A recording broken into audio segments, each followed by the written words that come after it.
এই কোশ্চেনটি বেশ কয়েকটি পরীক্ষায় এসেছে, নিয়োগ পরীক্ষায় এসেছে। আমরা অঙ্কটি করব। বলছে এই এতকে ন্যূনতম কত দিয়ে গুণ করলে গুণফল একটা পূর্ণবর্গ হবে। এই পূর্ণবর্গ হওয়ার শর্ত আমরা কি জানি, যে মৌলিক উৎপাদকের উপরে পাওয়ারটা 2 বা তার গুণিতক জোড় সংখ্যক হবে। মৌলিক উৎপাদকের কি সব আছে? 75, 72 এবং 4 মৌলিক উৎপাদক নয়, 2 আর 3 মৌলিক উৎপাদক। তাহলে এগুলো ভেঙে নিতে হবে। 72 এখানে ভাঙতে পারি আমরা, একটু ক্যালকুলেশন ভালো পারলে এখানে করে ভালো, আর না পারলে ভিন্ন জায়গায় করে নিতে হবে।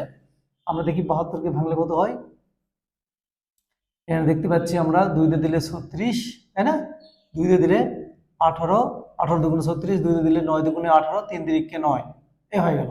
আর 75 ভাঙলে কি হয়, 5 দিয়ে দিলে 5 × 9 75, 3 দিয়ে 5 দিয়ে দিলে আবার 3 × 5 15। তাহলে এখানে 2 পেলাম 3টা, 3 পেলাম 2টা, আর এখানে 5 পেলাম 2টা, 3 পেলাম 1টা। আর এখানে 4কে ভাঙা তো সহজ, 4 এর ভিতরে আমরা লিখবো 2 × 2, লিখে ফেলি আমরা। এখানে মানটা বসে দিই, 72 এর পরিবর্তে লিখবো 2 এর উপর 3, 2 এর উপর 3 গুণ 3 এর উপরে স্কয়ার, তাই না? 3 এর উপরে 2।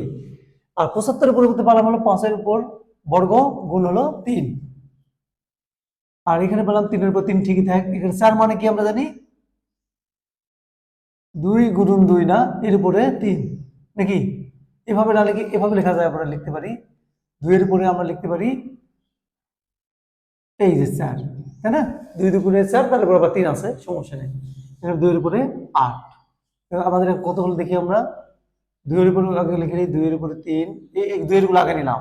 তাহলে 3 দুগুণে 6 না, 2 এর উপরে 6, আবার 2 এর পাওয়ার হলো 8। 2 এর গুলা শেষ, 3 এর গুলা পেলাম আমরা কত, এখানে 3 এর উপরে এখানে মনে মনে 1, এখানে হলো 3, 4, এখানে 2, 6, 3 এর উপরে 6 পেলাম, 5 এর উপরে 2 পেলাম।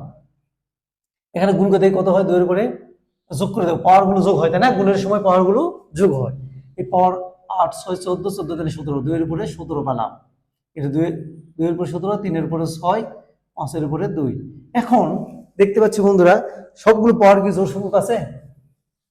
5 এর উপর 2 ঠিক আছে, 3 এর উপর 6 ঠিক আছে, কিন্তু 2 এর উপর 17 এটা তো বেজোড় সংখ্যক।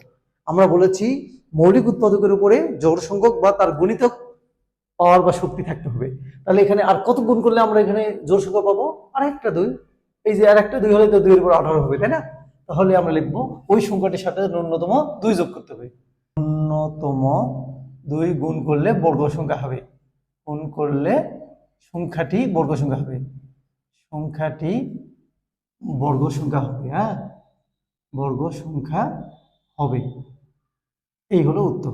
ঠিক আছে।